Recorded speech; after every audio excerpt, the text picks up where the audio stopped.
Ya, mungkin sampai anak cucu kita. Tapi yang saya khawatirkan, ini angka kemurtadan orang Islam yang pada murtad di setiap negara terus meningkat, mengerikan sekali. Kenapa? Karena mereka melihat banyak faktor. Satu, kekerasan, radikalisme, terorisme. Ya kan begitu? Kemudian tidak korupsi, kejahatan-kejahatan. Kemudian juga tokoh-tokoh agama yang sering tersandung skandal, hubungan seksual, korupsi, dan sebagainya. Jujur aja ini. Dan hukum-hukum agama yang sudah tidak masuk akal.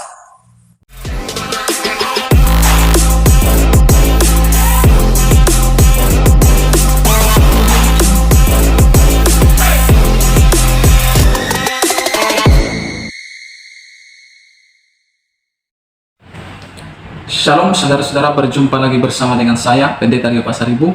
Selamat datang di channel kita, channel TV Kabar Baik. Apa kabar kita semua? Kiranya baik-baik saja. Apapun aktivitas saudara, kiranya diberkati Tuhan dengan melimpah-limpah. Pada hari ini saudara-saudara, saya mau bagikan bagi kita video cuplikan tanggapan seorang Kiai Haji Buya Syakur, ya, yang mana Ustadz ini viral di sosial media. Saya percaya kita semua kenal dengan Kiai Haji Buya Syakur yang menyuarakan lagi-lagi kebenaran, menyuarakan perkataan yang membangun, yang membuat bijak seseorang, yang membuat bijak ya tentunya bangsa kita Indonesia ini nanti ke depan.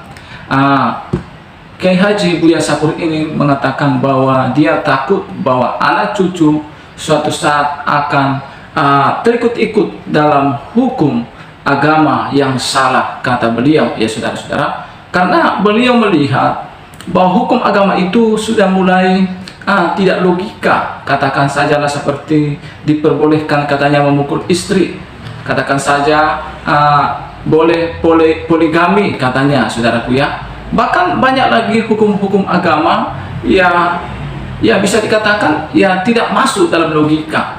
Dan beliau mengatakan seharusnya kita berpikir dalam menanggapinya, ya saudara-saudara. Seperti yang dikatakan oleh beliau, katakan saja saya punya anak perempuan, saya mau menikahkannya kepada seorang laki-laki, kan tujuannya untuk disayang, bukan untuk dipukuli, kata beliau. Nah, beliau takut bahwa generasi ke depan, anak cucu suatu saat mengalami hal yang sama.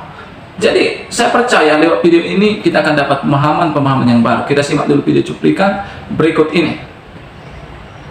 Wa man lam yahkum bima anzalallah fa ulaika humul kafirun. Jadi kalau kita membuat hukum tidak berdasarkan hukum Allah, maka hukumnya kafir. Dari situlah maka akibatnya apa?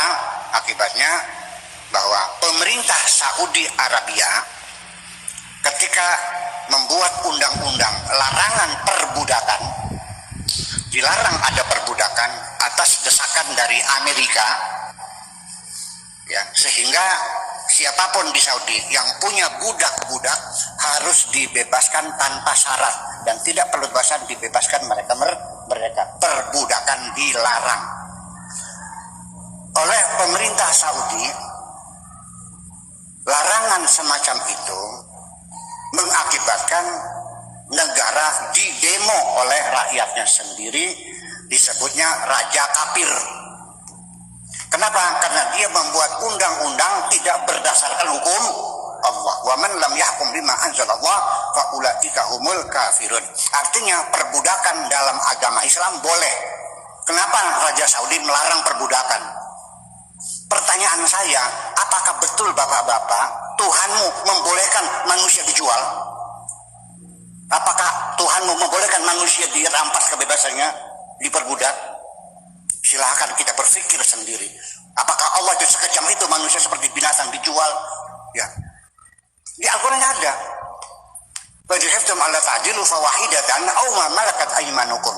Kalau bisa kawin, ya tidak bisa berpoligami, lebih baik satu saja. Kalau satu juga nggak bisa, beli budak saja.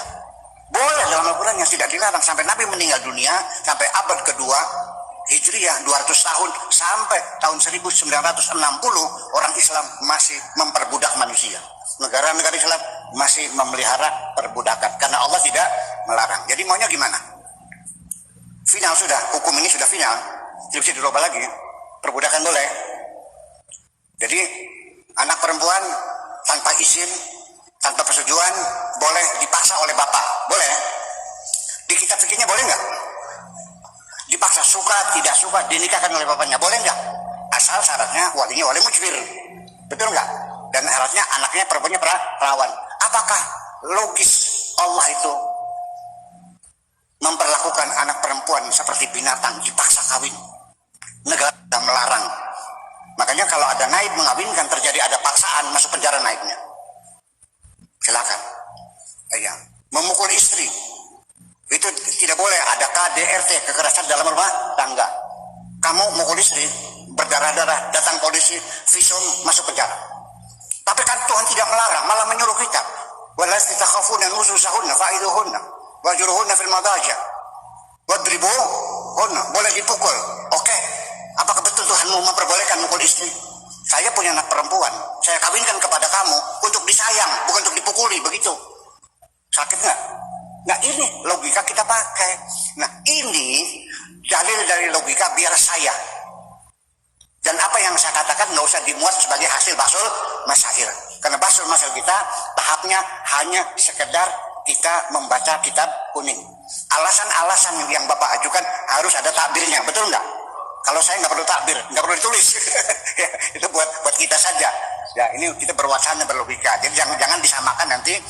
Jadi jawaban saya, sekalipun saya ketua basul masail, nggak usah ditulis karena nggak ada takbirnya. Kitabnya kitab apa ya kitabnya kitab logika. Akal-akalan aja itu mah. Tapi ini mesti dimulai Bapak sekalian, mesti dimulai. Sekalipun tidak sekarang. Ya, mungkin sampai anak cucu kita. Tapi yang saya khawatirkan ini angka kemurtadan orang Islam yang pada murtad di setiap negara terus meningkat, mengerikan sekali. Kenapa?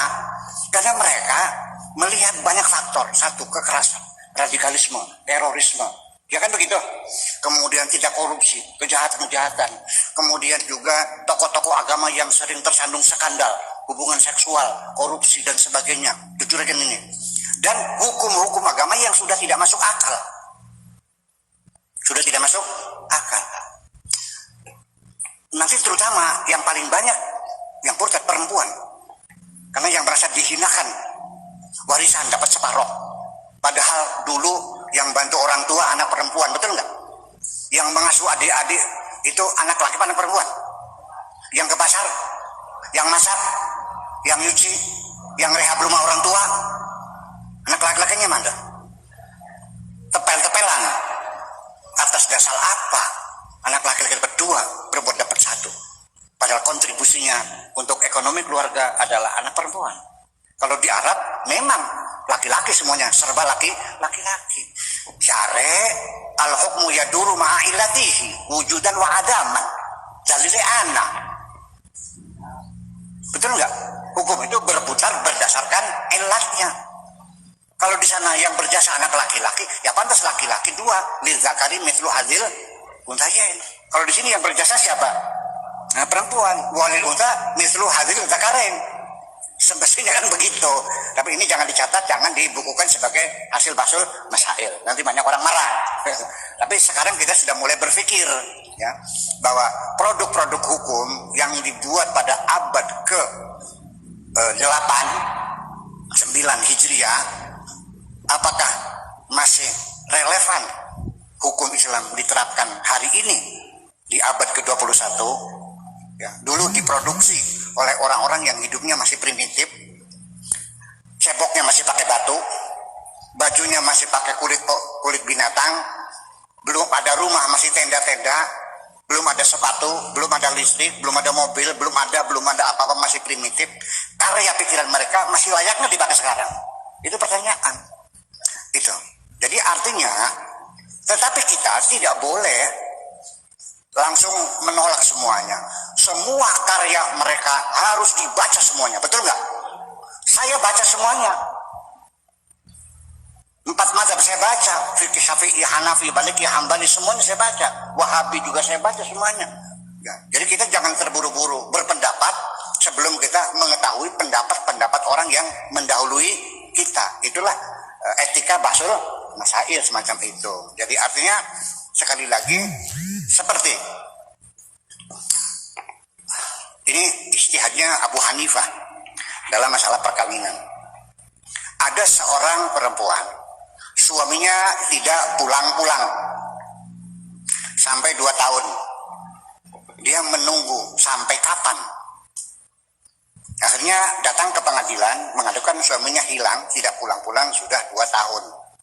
Akhirnya oleh pengadilan diputuskan, dinyatakan suaminya sudah meninggal dunia. Meninggal dunia. Sudah. Setelah itu si perempuan tadi kawin lagi. Punya anak 3. Setelah punya anak 3, suami yang dulu datang ternyata masih hidup. Ditanya Abu Hanifah, bagaimana perkawinannya? Kata Abu Hanifah, perkawinan yang kedua tidak sah. Keputusan pengadilannya salah. Jadi gimana? Benar, sudah benar. Jadi suami yang kedua harus diceraikan. Oke, sudah benar. Nah, tetapi Abu Hanifah, ini anaknya 3, ini anak siapa? Kata Abu Hanifah, ya anaknya suami yang pertama. Maka dibaca, nih Madzhabul Arba'ah, ya Madzhab Abu Hanifah. Kan menjadi bingung. Apa semacam ini akan kita sampaikan kepada anak-anak kita yang profesor, doktor, ahli hukum? Ya ketawa mereka. Betul nggak? Udah, kasus yang kedua lagi. Masa haid, masa hamil, itu ada beberapa kemungkinan. Ya, bisa 12 bulan, bisa 9 bulan, bisa 7 bulan. Kalau 7 bulan namanya prematur, betul? Ya, mesti diinkubasi dulu. Yang normal itu yang 9 bulan. Tapi juga ada yang sampai 12 bulan, akhirnya terpaksa harus disesar. Itu keputusan ilmu ginekologi, ilmu kandungan. Tetapi menurut Imam Syafi'i, masa kehamilan itu paling lama adalah 4 tahun, betul nggak? Kenapa 4 tahun? Yuk kita kumpulkan dokter ahli kandungan sedunia, mungkin tidak manusia hamil 4 tahun. Karena Imam Syafi'i ketika berijtihad 4 tahun, belum ada ilmu ginekologi, belum ada rumah sakit, belum ada ilmu kedokteran. Yang ada hanya tebakan saja, tidak didukung dengan eksperimen-eksperimen. Apakah itu keputusan langit, apa keputusan bumi? Apakah ini istihadnya seorang nabi, apakah istihadnya seorang ulama? Di sini yang jadi persoalan, kadang-kadang kita seringkali memaksumkan semua. Masa iya Imam Syafi'i salah, betul nggak? Ada yang ngomong, masa Imam Syafi'i salah? Iya, jadi masuk dong kalau gitu. Jare ahli sunnah wal jamaah kok imam tidak masuk. Yang memaksumkan imam itu hanya orang Syiah. Jare konon. Tapi ternyata ahli sunnah juga memasukkan imamnya juga kok. Ya itu enggak masalah. Saya sejak kecil waktu masih pesantren di Babakan, itu paling sering digebrak sama kiai karena saya kritis. Digebrak sambil dikatakan pinter Sirata, pinter Imam Syafi'i. Dan kita nggak pinter kita. Gulut ya ayo. Ya, itu. Jadi rasa pemberontakan semacam itu dulu saya liar.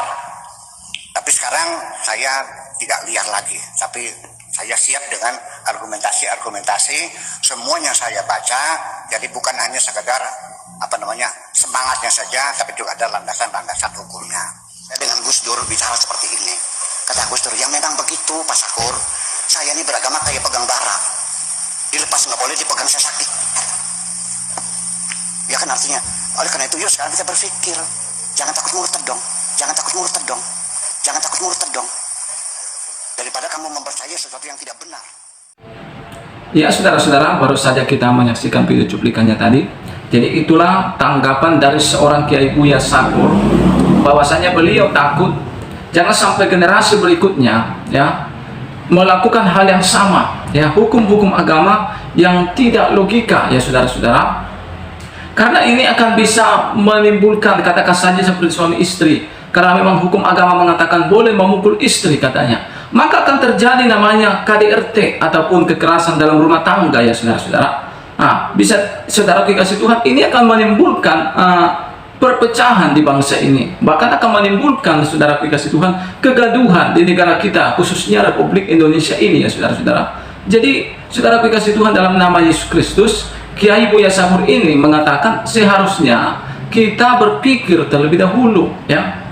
Dan beliau juga mengatakan, ya pakai logika, kalau mulai sudah tidak masuk akal, kata beliau. Katakan saja memang hukum agama mengatakan boleh memukul istri, tapi apakah baik kalau kita memukul istri? Ya, apakah baik kalau ada terjadi kekerasan dalam rumah tangga? Bukankah istri itu diberikan kepada kita khususnya sebagai pria, sebagai suami, ya untuk disayang, ya, bukan untuk disakiti, bukan untuk dipukuli. Nah, ini adalah hukum-hukum yang tidak masuk akal, ya saudara-saudara. Saudara dikasih Tuhan, kiranya mereka, ya khususnya yang radikal ini, yang mendengar dan menyaksikan video ini, ya, supaya kita cara berpikir itu luas, ya, cara berpikir itu saudara-saudara masuk akal, ya, tidak mengganggu ataupun tidak membuat seseorang itu dirugikan, ya saudaraku, tetapi membuat seseorang itu diberkati. Itulah namanya, saudaraku, perkataan Tuhan. Seperti katakan oleh Bapak Kiai Haji Buya Sakurin, apakah Tuhan memperbolehkan istri disakiti? Ya, apakah Tuhan memperbolehkan gereja itu dihancurkan? Apakah Tuhan memperbolehkan kegaduhan, percekcokan, pertikaian? Ya, tentunya Tuhan tidak menginginkan hal itu. Tuhan menginginkan kedamaian, Tuhan menginginkan kesatuan, Tuhan menginginkan kasih, cinta. Itulah yang Tuhan inginkan. Mari kita sebagai rakyat Indonesia ingat, kasih mempersatukan kita semua. Kalau kita Indonesia mau dipersatukan, milikilah kasih satu dengan yang lain, karena ini adalah perintah Tuhan. Kasihilah sesama manusia seperti mengasihi dirimu sendiri. Itu kata firman Tuhan. Saya percaya apa yang dikatakan oleh firman Tuhan, itulah yang harus kita lakukan. Tuhan Yesus berkati kita. Saya Pendeta Dario Pasaribu undur diri. Tuhan Yesus berkati. Shalom.